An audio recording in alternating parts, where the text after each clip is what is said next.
Hi, BookTube. Welcome to Jackie's Literary Corner. And it's that time of year again that is almost every BookTuber's favorite. It's fall, or as I like to call it, autumn. And so I figured I would do my It's Finally Fall book tag to start the season off now that's finally here. Although, like a lot of booktubers, I could not resist starting the season now in September, even though it doesn't start officially. The equinox at least isn't and wasn't until today as I'm filming this. I started watching some scary movies, although I did have a moment where I kind of got a little scared, a little, worried. Oh my god, I'm gonna, freak myself out a little bit. I'm not gonna be able to sleep. So I was like, okay, time to watch something light and fluffy or read something light and fluffy. So before I went to sleep, I ended up reading a chapter in Dombey and Son to make myself a little. So I went give myself nightmares because I did also start talking about like some of the horror films that traumatized me a little bit, like Stitches.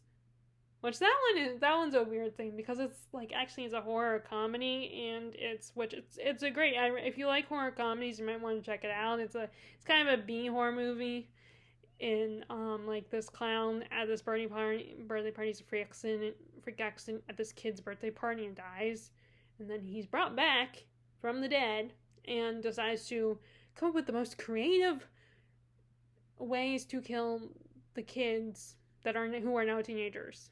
And one particular scene just really stayed with me and I could see more people would find it funny, but me, I found it like really disturbing and funny. It is kind of funny, and it is funny. I mean, but it's also kind of creepy.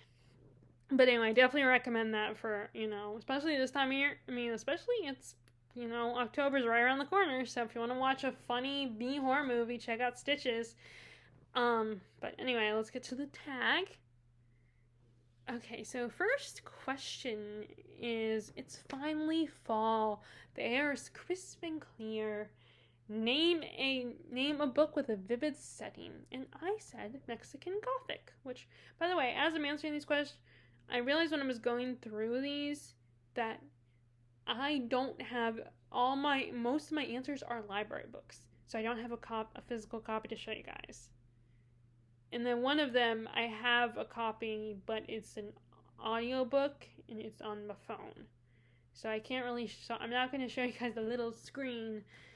But anyway, this first answer I got is a library book, and that is Mexican Gothic. So this is, as the title implies, a Gothic story set in Mexico. Our main character who's a free spirit, and doesn't really fit into society's rules and does not want to get married and constantly being pressured by her dad to do so. She receives a letter from her cousin who just got married to a rich English gentleman that she doesn't very welcome in her husband's home. She feels terrified. She feels like they're trying to poison her, and she's absolutely like I said, terrified. So, our main character decides to also, as a way to avoid her dad's constant pressure to get married, she decides to go visit her cousin. And right away, she also feels unsettled and unwelcome. And it's just so creepy and nerve-wracking. And just like, you could feel the tension sizzling in the air. And just you can tell these people are keeping things from her. And that her cousin is in danger. And there's this big thing with this plant and this moss in there that kind of surrounds the house, and it's in the walls, and it's just so like and it's like you just feel it's just so like you just feel so uncomfortable and unsettled when you read this. I would love to see this on screen. I always am up for an adaptation of a book that I like. I know not everybody trusts adaptations because often most people think they're bad. I just watched the trailer for the new Interview with the Vampire series, and people are like, it already had a movie adaptation, you don't need to do a series, and there's things that the TV series changed, and just go by the trailer and what people have heard, they are already not happy with and complaining. But I'm excited for that one, as I'm excited for the possibility of if this one became a TV show. And I actually just found another book series that I like that I have not actually finished is also going to be a TV show. And so I would love to see this as adapted and see the house, see this moss that surrounds the house and interact with these characters and just the idea of it would be seeing this all on screen would be so much fun. Question number 2. Nature is beautiful but also dying. Name a book that is beautifully written that deals with a heavy topic like loss or grief. And I chose, again, another library book, and that is The Orchard by Kristen Gorcheva Newberry. This is about Russia in the 1980s, or aka the Soviet Union, and these our main character and her friends growing up. They're teenagers during this dark time, and they're trying to understand what's going on and struggling to get by with, and they hear all this stuff about America and how they're better off than we in America, and it's also they're just trying to have, grow up and go to school and get their education and have, their first romantic relationships. And, and it's a very, a very dark story, and it's also very sad. Now, I don't cry during books, so I didn't cry, but I feel like most people would probably cry with the stuff that happens in this story, what our main character and her friend's experience is, and in fact, her best friend, ends up getting pregnant, and the two of them don't agree with how to handle the situation, but she is very loyal and supportive of her friend in the situation and helps her. But it kind of shakes up their friendship a little bit, So we have dealing with teenage pregnancy in the story, dealing with politics, and just, it's a very sad, it's a very depressing story, but it's very good. It's a beautifully tragic story. Even Oliver and Bookoff loved it, and she's not, she loves Russia, but I know that she said in her videos in the past that her experience with Russian literature hasn't always liked it. So if she liked it, then I think it is a good book. It proves it's a good book. It's worth it, or at least worth a read. Okay, so number 3. Fall is a back to school season. It's share a nonfiction book that taught you something new. So one of the nonfiction books, and I listened to it actually on audiobook, and that is Alexander Hamilton by Ron Chernow. I didn't know a lot about the government during that time. I knew, I had social studies, so I learned, back then, but I barely remember that stuff. And I had seen the musical by Lin-Manuel Miranda. Now, unfortunately, though, with the musical, he still had to condense some things, and he couldn't include everything. While Ron Chernow's book, which is his inspiration for the musical, really took a deep dive into Hamilton, who he is, the good and the bad, what his accomplishments were, and how he was a very important founding father. He did a lot. He created the first national bank. He is seen as the father of capitalism. He and Washington were like this. He helped us win the war. He was, or at least one of the people that helped us win the war. He was the aide-de-camp to Washington, and that's how they became like this. And you also admire his wife. She puts up with a lot of shit from him. And, they go through a lot. He even cheats on her, He creates the first American scandal, with sleeping with Mariah Reynolds. And Eliza still stayed with him, stayed loyal to him. And there was that whole love triangle where there were all these rumors about him and Eliza's sister. I cannot remember. I can't think of her name for some reason. And that they might have been having an affair. And it's just also cool. And it's also interesting because Lin-Manuel Miranda focuses on Aaron Burr because he was the one that shot Hamilton.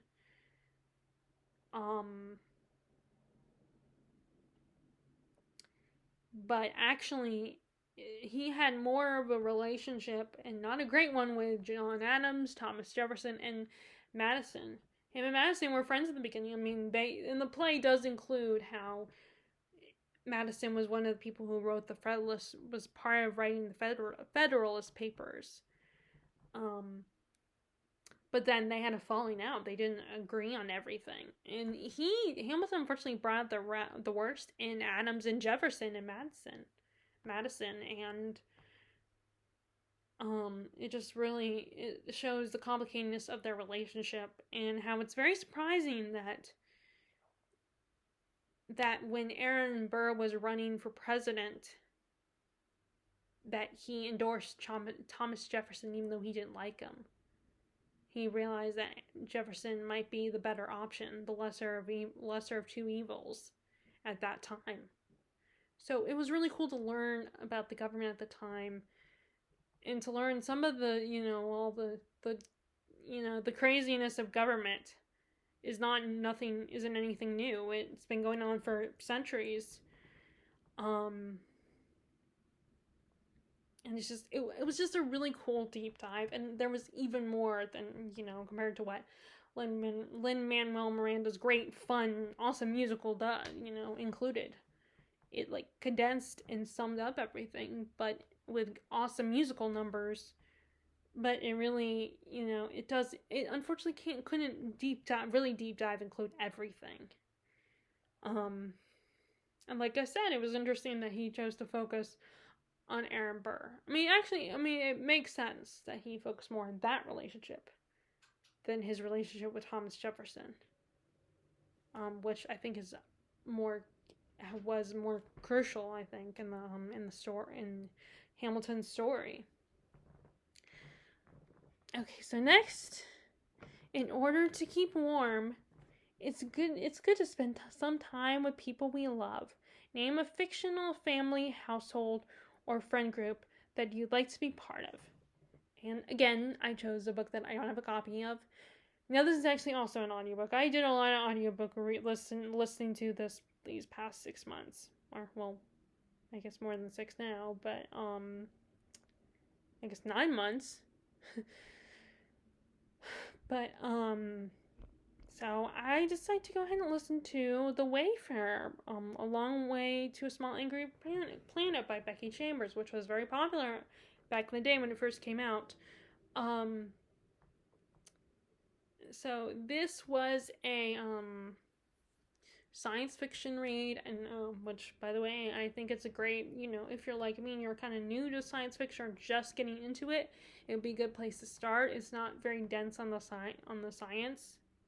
But this, is about a crew who makes tunnels in space so people could travel through space.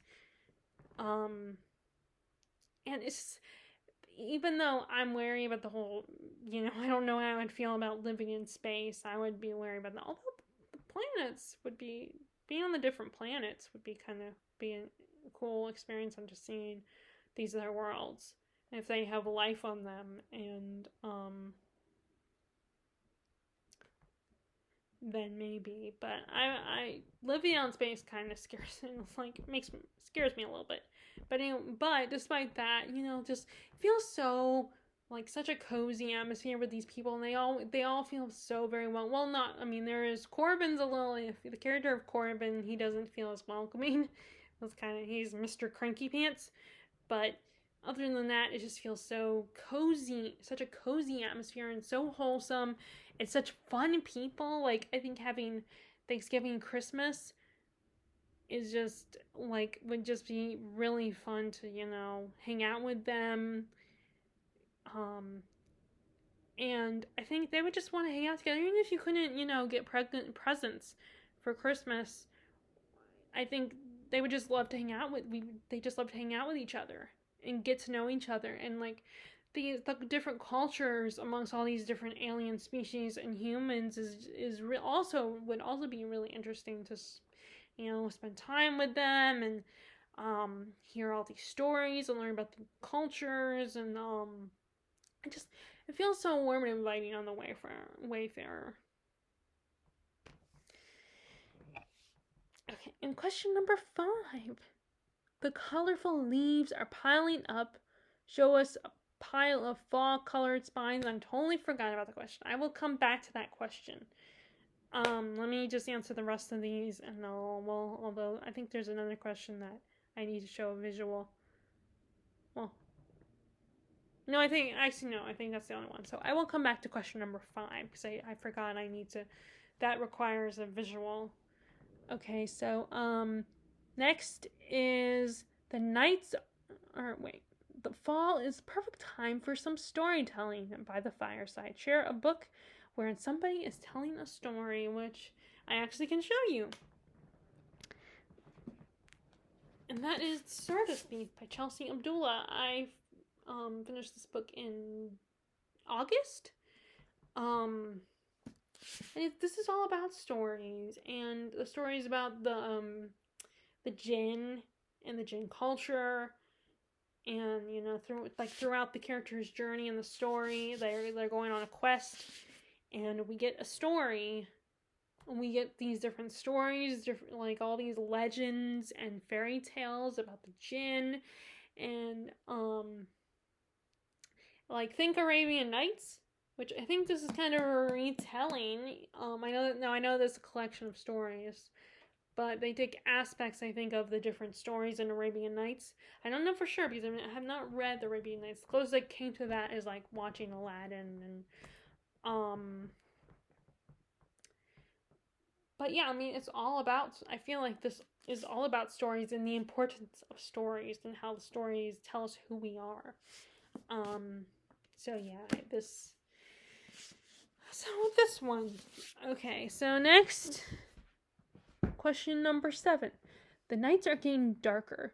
Share a dark, creepy read. Again, a library book, and that is The Hacienda by Isabella Canaz. I still don't. I need to.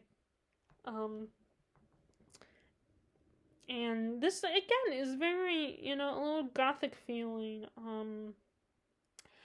Kind of a little bit of a Jane Eyre Rebecca retelling. Our main character, probably a lot closer to Rebecca. Our main character has her father was killed for committing treason in Mexico.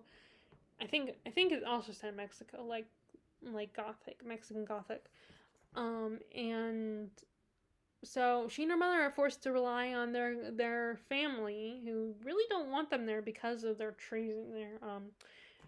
Our main character's treasonous father, but they stay with them. And then when our main character's old enough to get married, she decides to marry someone who actually represents a rich guy who represents the government, what her parents do not stand for, the people that actually killed her father. And there's something up with him in his house, and the house seems to be haunted, and she ends up going to a priest who's also a witch to help her. So it's a haunted house story. There is a little bit of romance, but it's and the romance is with a guy who's not just a priest, but he's also a witch. And it's really fun and creepy and just and also our main character is worried because she knows her new family is hiding something and they don't want, and our main character has to, hide his identity as a witch. And it's just, again, so fun, so creepy and unsettling, and they have to do an exorcism, and it's just it's basically if Rebecca had supernatural elements to it. Okay, so and that is the Hacienda. So next, question 8. The days are getting colder. Name a short, heartwarming read that can warm up somebody on a rainy day. And I picked two because one of them is not that long. It is actually a little bit long. It is not that short. But well, first I picked Paranesi, which I just read by Susanna Clark, and it's really the main character. Yeah, he's trapped in this house, and there's all these, but he's very content. And he gives off this naive but hopeful, optimistic view of the world. And he's just a very happy-go-lucky guy throughout, at least in the beginning, until he starts to suspect some things about his companion, the other, he calls. And even though there are some scary aspects, I think it's a really cozy, fun read for fall, and it does have a bit of a dark academia feel, or with the whole references to Greek literature, and they're just observing and like studying, and he's kind of an assistant to the other guy, the other one that lives with him, and and it's not that long. It's really fun. I love Susanna Clark's writing style. I was going to wait until I finished Jonathan Strange and Mr. Norrell, but that's a long, long book. So I ended up going ahead and reading this one, which that's also a great cozy read. But it's really long, though. And then the other answer I chose was Six Crimson Cranes by Elizabeth Lim. This is apparently my second Elizabeth Lim book, and possibly my third. And this is so like it's a fairy tale, and I think fairy tales are very cozy, even if they can be very dark and mysterious, and they're about people going blind, getting transformed, losing body parts, and kids being left in the woods and stuff, and being eaten by witches and wolves and bears. It's still there's still a coziness to them. And this definitely feels like a fairy tale. I think Elliot Brooks put it perfectly that it's like a Disney movie, and its wholesomeness. And there's still, again, some scary aspects, like our characters' brothers have been turned into cranes, and she has to save their lives, and she has a stepmother who's a serpent demon, and so there's scary stuff, and our main character is in danger, and she can't speak, and she has to wear a bowl on her head, which is a little silly, which could be, I think, seen on screen if it got adapted would be really fun to watch, and a little silly, but it would make a great anime, but it's just it's something really sweet and endearing about the story. It's like I said, it's not short, but it's still a really fun read, and I personally feel like middle grade and YA books I get through potentially quickly, unless I'm just not into it at the time. And I feel like there's a coziness, a cozy feel to them, a wholesomeness, because at the end of the day, well, at least in middle grade anyway, I'm pretty sure the main character is always going to be safe in the end, and they're going to defeat the bad guy.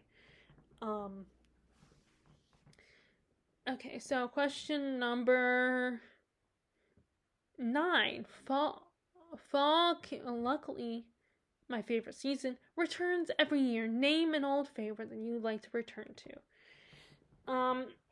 And this one was years ago. I had read this years ago, and I originally gave it to Larissa before we moved to where we are now. And she let me have it back, which I think she said she read it. I hope she did. I did ask her if I could have it back, and she did let me take it home. And I remember absolutely loving this. Jenna Starborn by Sharon Shin, which, it's funny that her name is a little bit bigger than the title. This is the title. And this is actually a retelling of Jane Eyre, but a sci-fi retelling of Jane Eyre. It kind of reminded me of Treasure Planet a little bit in the fact that it took a classic and did a sci-fi spin on it. It's been a long time, but I remember really enjoying the writing, and I think this is when I first became aware of Jane Eyre, because I heard that was a retelling of Jane Eyre, but I had not read Jane Eyre.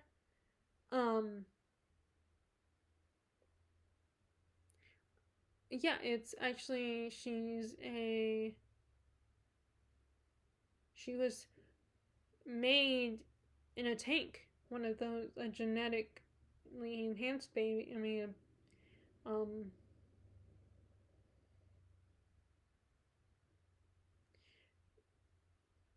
so it's kind of but it kind of reminded me also of like it's Treasure Planet meets the Lunar Chronicles. I mean, not exactly, but similar. It has similar feels to those books. So if you like sci-fi and are a fan of Jane Eyre, this is a really great retelling. And like I said, it does a really cool spin on it. And like I said, this was my first exposure to the Jane Eyre storyline. Though I had never read Jane Eyre at the time before I read this, and I definitely want to reread it now, having a more like having read Jane Eyre like 3 times now. Like, I would love to read this again, and then I'll probably reread Jane Eyre. Like, potentially maybe read them together. Like, maybe, because I do want to read it before the end of the year, so maybe sometime in October for, Victober, or maybe in, November or December, like wintertime, read it then. Along with this one. So, yeah. Okay, so question number 10. Fall is the perfect time for cozy nights and sharing your favorite for cozy reading nights. Share your favorite reading accessories, and I don't really have any reading accessories, unless you count like they're all folded up. There's a way I fold my blanket, so I do, sometimes I might use a blanket to cover myself while reading. I'm sitting in my reading chair as we speak.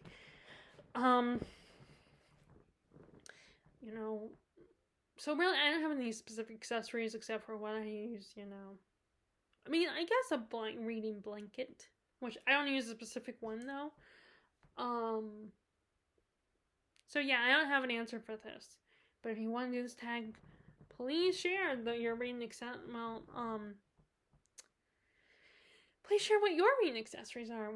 What do you like to, do you use candles? Do you have a specific snack you eat while reading around this time of year? Do you, have something you snuggle up with while you're reading as a comfort? I would love to hear what your answers are. So, let me do question number 5. This is gonna take me a minute. Try to do this as best I can, but this is the one where you show the spines, fall colored spines.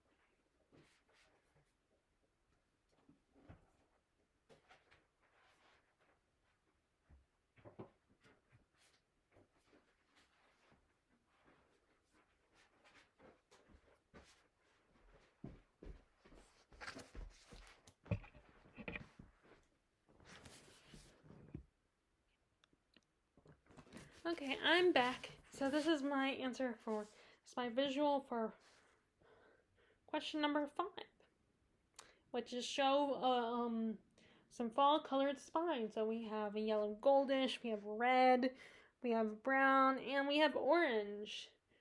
And the books are Here's the books are. You have Uprooted by Naomi Novak, Wolf Hall by Hilary Mantel, The 13th Tale by Diane. Sorry, the book fell off my lap. The 13th Tale by Diane Sutterfield. That's the brown one. And then for orange, I picked Firestarter by Stephen King, which I just literally read this. Just going to grab.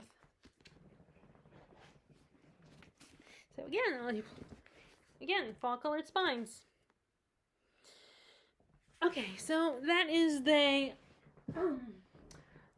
it's finally fall book tag, yay! Like everybody else, I've been waiting for the season. Although it's 90 degrees, and I mean I wore short sleeve on the errands we went out on today,